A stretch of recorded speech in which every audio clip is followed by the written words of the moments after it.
My aunt will be down presently, Mr. Nuttall. In the meantime, you must try and put up with me.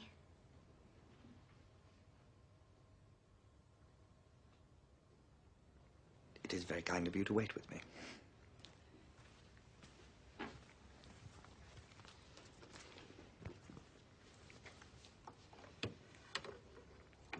Your aunt, Mrs. Sappleton. I'm looking forward to meeting her, I'm sure. Do you know many of the people around here? Hardly a soul, I'm afraid. My sister stayed at the rectory 4 years ago, and she's given me some letters of introduction. Oh. Oh? Then you know practically nothing about my aunt? I know her name and address.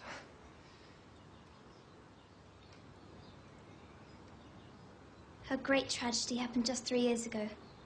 That would be after your sister's time. Her tragedy?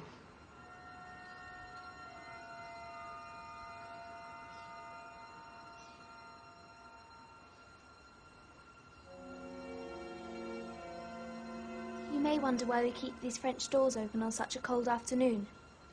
It is quite warm for the time of year.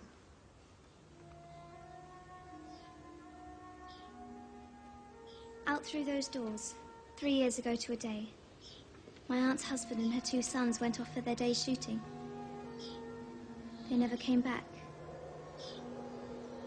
Crossing the moor to their favourite snipe shooting ground, all 3 were engulfed in a treacherous piece of bog. Their bodies were never recovered. That was the awful part of it. No grave, no marker. Poor aunt thinks that they will come back someday. They and the little brown Labrador that was lost with them, and walk in as they used to. She spends hours sitting, waiting, watching through the open doors. She won't allow them to be shut until it's dark outside.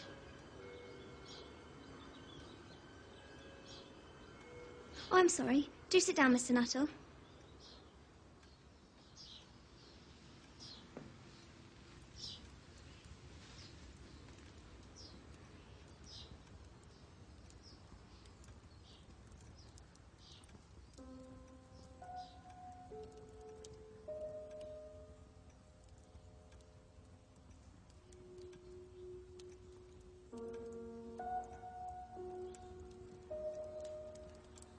That was done shortly before they... Poor dear aunt. She's often told me of how they went out. Her husband with his waterproof coat over his arm, unrolling her eldest son, teasing her. The tea'd better be ready when we return, Mamma, else there'll be hell to pay.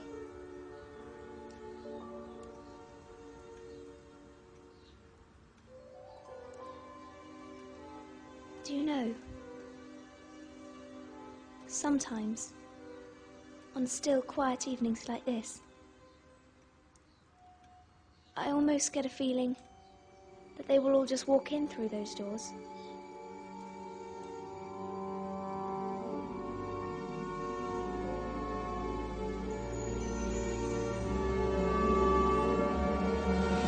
I'm terribly sorry for keeping you waiting, Mr. Nuttall. I hope Vera has been amusing you. She has been very interesting. Oh, I hope you don't mind the French doors. My husband and my sons will be home directly from shooting, and they always come in this way. Well, they've been out for snipe in the marshes today, so they'll make a fine mess of my carpets. Typical of you menfolk, isn't it?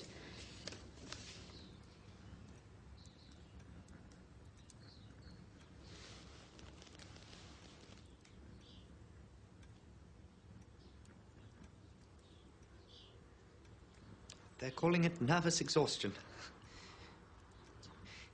It's in the family. As you know, my sister...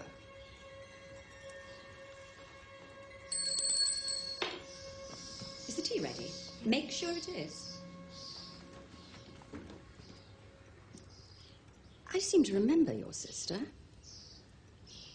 Yes. sweet lady. Yes, your sort don't come down so much anymore.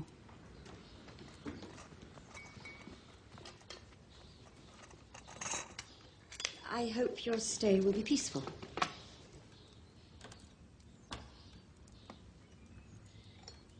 Are you a shooting man, Mr. Nuttall? Milk? Just a little. It hasn't been the same these last few years. The rain and the mud, you see. It's made an infernal quagmire at the marshes. The doctors agree in ordering me complete rest. An absence of mental excitement and anything in the nature of violent physical exercise.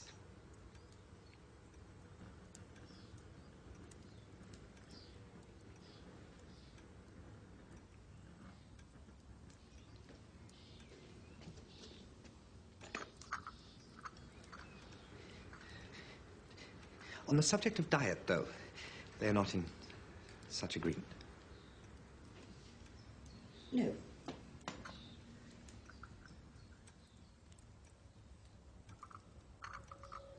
Oh, here they are at last.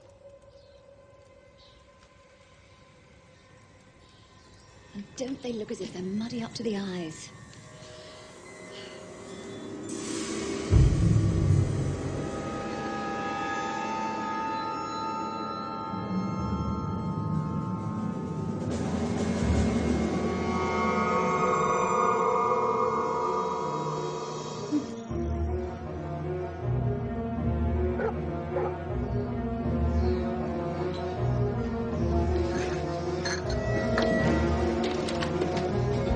Better be ready, Mama.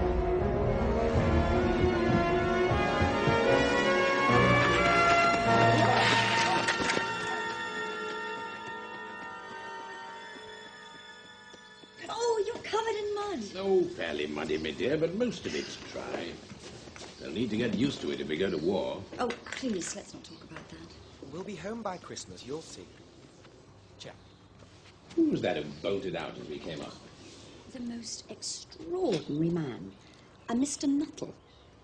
He talked about nothing but his illnesses, and then he dashed off without a word of goodbye or apology when you came in. I expect it was the Labrador. He told me he had a horror of dogs. He was once hunted into a cemetery on the banks of the Ganges by a pack of pariah dogs and had to spend the night in a newly dug grave with the creatures snarling and grinning and foaming just above him. Enough to make anyone lose their nerve, I dare say.